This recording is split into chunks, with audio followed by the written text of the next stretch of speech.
Përshëndetje, unë jam Karl Halverson për Kapoli dhe kam një pyetje për ju. Është e mundër që dëshirat tona drejtojnë drejt diçkaje më të thellë, diçka për te vetes son, ndoshta edhe te Zoti?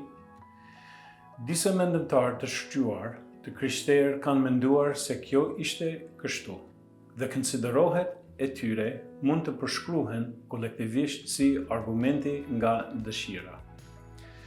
Merrni për shembull Thomas Aquinas, një filozof i rëndësishëm teologji i mesjetës. Në Summa Theologiae, Aquinas shkruan se çdo gjë që ka një intelekt natyrshëm dëshiron të ekzistojë gjithmonë, por një dëshirë e natyrshme nuk mund të jetë e kotë. Çka është duke thënë? Spari, Aquinas thekson se ekziston një dëshirë për të ekzistuar gjithmonë që të gjithë na i kemi. Dhe kush do të mos ishte dakord? Në fund të fundit, ne ham në vend se të vdesim nga uria, ne shtrehohemi në vend që të ngrim dhe marrim ilaçe, por kur jemi të smur në vend që të vdesim. Të gjitha këto janë shembuj të një dëshirë për të ekzistuar, për të jetuar dhe të mos vdekur, dhe të gjithë ne kemi dëshira të tilla. Çfarë duhet të mësojmë prej tyre? E pra, ata zbulojnë diçka për ne, për të gjithë njerëzimin, se ka një impuls brenda nesh për më shumë se sa kjo jetë. Ekziston një dëshirë e zjarrt për një lloj jetë të përjetshme dhe siç konkludon qartë Aquini, një dëshirë e tillë natyrore nuk mund të jetë e kotë. Përkundërzi, për të ndjekur mendimin e tij deri në përfundim, Aquinas pranon se secili prej nesh ka një dëshirë të lindër për të përjetshëm dhe në vend që të jetë një dëshirë e kotë, që do të thotë se është diçka që nuk mund të realizohet. Ajo dëshirë për të përjetshmën na drejton për të vetes se çfarë dhe kush mund ta përmbush atë. Shkurtimisht, kjo dëshirë tregon për të përjetshëm, hyjnoren të Zotit. Një tjetër përkrahës i argumentit nga dëshira është C.S. Lewis në veprën e tij Mere Christianity. Lewis shkruan, krijesit nuk linden me dëshirat nëse nuk ekziston kënaqësia për këto dëshira. Një foshnjë ndjen uri, atëherë ekziston një gjë e tillë si ushqimi. Një roz dëshiron të notoj, ekziston një gjë e tillë si ujë. Burrat ndjejnë dëshirinë seksuale, atëherë ka një gjë të tillë si seksi. Nëse gjej në veten time një dëshirë që asnjë përvojë në këtë botë nuk mund të kënaq, shpjegimi më i mundshëm është se janë krijuar për një botë tjetër. Vini re se si Lewis i shpjegon argumentin e tij. Me Johonat e Aquinas, Lewis fillon duke njohur dëshirat e lindura që gjendjen në botën përreth nesh. Të gjitha dëshirat e tilla janë legjitime dhe të gjithat ata duken për te vetvetes drejt një përmbushjeje. Duket e arsyeshme apo jo? Sigurisht se ne të gjithë mund të kuptojmë se si është të kesh një dëshirë dhe të gjesh përmbushjen e saj. Ne mund të mos kemi përmbushur çdo dëshirë dhe jo çdo dëshirë është domosdoshmërisht e mirë, por ne pushojmë kur jemi të lodhur dhe ham kur jemi të uritur, sepse kemi një mënyrë për të përshtatër dëshirën dhe përmbushjen në këto dhe gjëra të ngjashme. Megjithatë, po për dëshirat që nuk mund të gjejnë përmbushjen e tyre në këtë jetë, nuk është një përfundim i pajustifikuar që bën Lewis në këtë drejtim.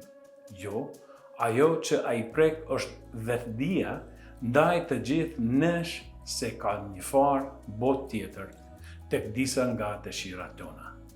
Ne shikojmë përreth në këtë jetë dhe nuk gjejmë paqen dhe tërësinë përfundimtar që kërkojmë. Mund të kemi momente kur kemi një gëzim të thellë dhe të përhapur për përvoja na gjallë në etje për më shumë gëzim për gëzim të përsosur. Çfarë duhet të bëjmë me dëshirët të tilla të paplatësuara? Për të thuar Luis, përsëri, nëse gjej në veten time një dëshirë që asnjë përvojë në këtë botë nuk mund të kënaq, shpjegimi më i mundshëm është se unë jam krijuar për një botë tjetër. Sigurisht, Luis ka të drejtë dhe dëshirat tona për më shumë zbulojnë se ka më shumë, me shumë jetë të përjetshme. Dëshirat tona të paplatësuara nga drejtojnë për te vetës son, të Zoti i cili, siç tha mirë Agostini, na bëri për vetë dhe zemrat tona janë të shqetësuara derisa të pushojnë në të. Një shembull tjetër i argumentet nga dëshira vjen nga filozofi i krishterë Peter Kreeft. E shprehur një formë silogjistike me premisa dhe me një përfundim. Shprehja e Kreefti për argumentin nga dëshira është në vijim. Premisa 1. Çdo dëshirë e natyrshme e lindur tek në korrespondon me një objekt real që mund të kënaqë atë dëshirë. Premisa 2. Ekziston tek ne një dëshirë që asgjë në kohë, asgjë në tokë, asnjë krijesë nuk mund ta kënaqë. Përfundimi. Prandaj, duhet të ekzistojë diçka më shumë se sa koha, toka dhe krijesat, të cilët mund të kënaqin këtë dëshirë. Kjo është diçka që njerëzit e quajnë Zot dhe jeta me Zotin përgjithmonë. Vini re se, në një mënyrë si Aquinas dhe Luis, Kreeft lëviz nga e natyrshmja në të mbi natyrshëm.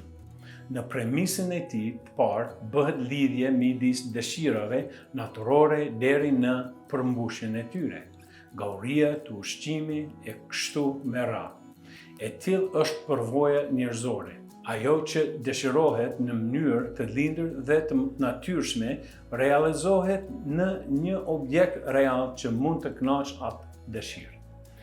Deri këtu, mirë.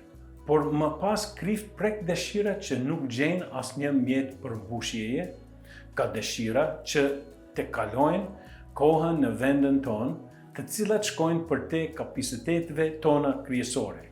A janë dëshirat e tilla të thellët dhe dëshirat e tjekshkojshme, të thjesht kanë për qëllim të na zgjenjenjë, që nuk synojnë kur të gjenë përmbushje? A janë ato të barabarta me ndeshkimi e Sizifit mitik, i dënuar nga Zeusi për të rrokullisur një gur lart në kodër për gjithë përjetësinë, vetëm për të bërë atë të rrokulliset poshtë sa herë që i afrohet majës.